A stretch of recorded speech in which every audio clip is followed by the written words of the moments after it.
Ang kasabihang mahirap mamatay ang isang masamang damo ay isang karaniwang kasabihan na naging bahagi na ng kulturang Pilipino.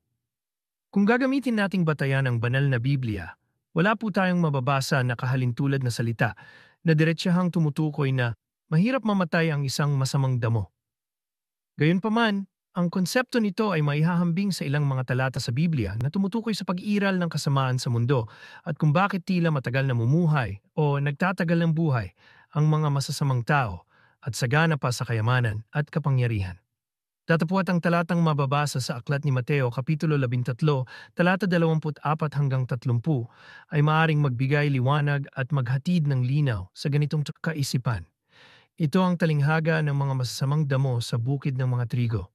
Ikinuwento ni Jesus sa kanila ang isa pang talinghaga. Ang kaharian ng langit ay katulad ng isang taong naghasik ng mabuting binhi sa kanyang bukid. Ngunit habang natutulog ang mga tao, dumating ang kanyang kaaway at naghasik ng mga damo sa gitna ng trigo at umalis. Nang lumago ang mga halaman at nagbunga, lumitaw din ang mga damo. Kaya't lumapit ang mga alipin ng may-ari at sinabi, "Panginoon, hindi ba't mabuting binhi ang inihasik mo sa iyong bukid? Saan galing ang mga damo?"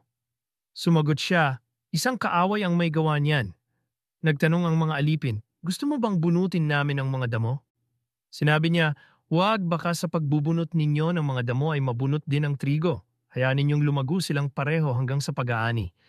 Sa talinghagang ito makikita na minsan hinahayaan ng Diyos na manatili ang masasamang tao o ang kanilang masasamang gawain sa mundo upang sa takda at tamang panahon ang hustisya o katarungan ay kanyang ipapataw. Sila'y hinahayaang mabuhay hanggang sa araw ng pag-aani o ang tinatawag na araw ng paghuhukom. Bakit nagtatagumpay ang masasama? Ito marahil ay sumasambit sa kaisipan ng bawat tao kapag nakararanas ng mabigat na suliranin at kahirapan sa buhay.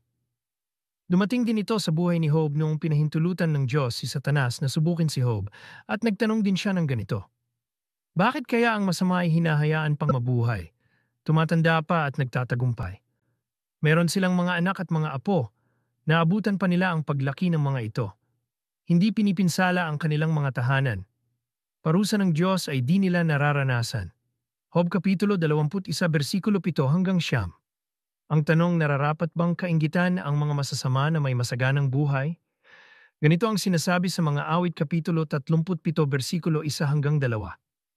"Huwag kang maiinggit sa mga gumagawa ng masama o mga taong masasama, sapagkat sila'y madaling malalanta, tulad ng damo at matutuyo na parang sariwang halaman. Bagaman tila matagal mabuhay ang mga masasama o may kasamaan, hindi sila nagtatagumpay magpakailanman. Ayon sa talata, darating ang araw na sila ay tulad ng damo na matutuyo at lilipas. Ang kanilang tagumpay ay panandalian lamang kumpara sa mga matuwid na may buhay na walang hanggan sa piling ng Diyos. Pero bakit kaya tila hindi nababahala ang mga masasamang tao? Sila ay patuloy na sumasama at lalong nabubulid sa kasamaan sapagkat patuloy ang kanilang pagyaman at ang kanilang mga masasamang gawain ay hindi na parurusahan. Basahin po natin ang sinasabi ng Biblia sa mga awit Kapitulo 10, talata 4 patuloy sa 7. Ang sabi ng masasamang tao, "Diyos ay walang pakialam," sabi nila'y walang Diyos. Dahil sa kanilang kahambugan, ang masasama ay palaging nagtatagumpay. Ang hatol ng Diyos ay di nila nauunawaan. Palagi nilang tinutuya ang kanilang mga kaaway. Sinasabi nila sa sarili, "Hindi kami mabibigo, kaguluhan sa buhay. Hindi namin matatamo." Namumutawi sa bibig nila ay sumpa, banta at pandaraya. Dila nila ay laging handa sa marumit masamang pananalita. Ang sabi ng mangangaral o Ecclesiastes Kapitulo 8, versikulo 11. Ang hatol sa kasamaan ay di agad iginagawad, kaya naman ang tao ay nawiwili sa paggawa ng masama. Sabi nga ng ilang tao na, "Justice delayed, justice denied." Pero huwag po nating kalimutan ang mababasa sa ikalawang aklat ni Pedro, Kapitulo 3, versikulo 9. Ang Panginoon ay hindi nagpapabaya sa kanyang pangako gaya ng inaakala ng ilan. Hindi pa niya tinutupad ang pangakong iyon alang-alang sa inyo. Binibigyan pa niya ng pagkakataon ang lahat upang makapagsisi at tumalikod sa kasalanan sapagkat hindi niya nais na may mapahamak. Kaya naman huwag na po nating hintayin na mawala sa atin ang ating kalusugan, trabaho, pamilya, at mga kayamanan bago tuluyang magbago at humingi ng tawad sa Diyos at piliting mamuhay ng may takot sa Diyos. Kagaya ng sinulat ni Pablo sa mga taga-Roma Kapitulo 2, versikulo 4 hanggang 8. O baka naman gusto mo pang hamakin ng Diyos dahil siya ay napakabait, mapagpigil at mapagpaumanhin. Hindi mo ba alam na napakabuti ng Diyos kaya binibigyan kanya ng pagkakataong magsisi at tumalikod sa kasalanan? Ngunit sa katigasan ng iyong ulo at di pagsisisi, lalo mong pinapabigat ang parusang igagawad sa iyo sa araw na iyon, kung kailan ihahayag ang poot at makatuwirang paghatol ng Diyos.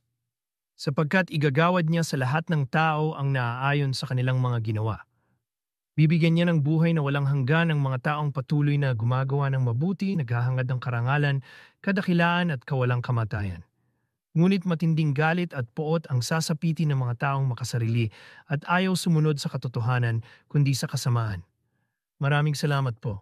Madaydayaw ti Diyos itiag na nayon.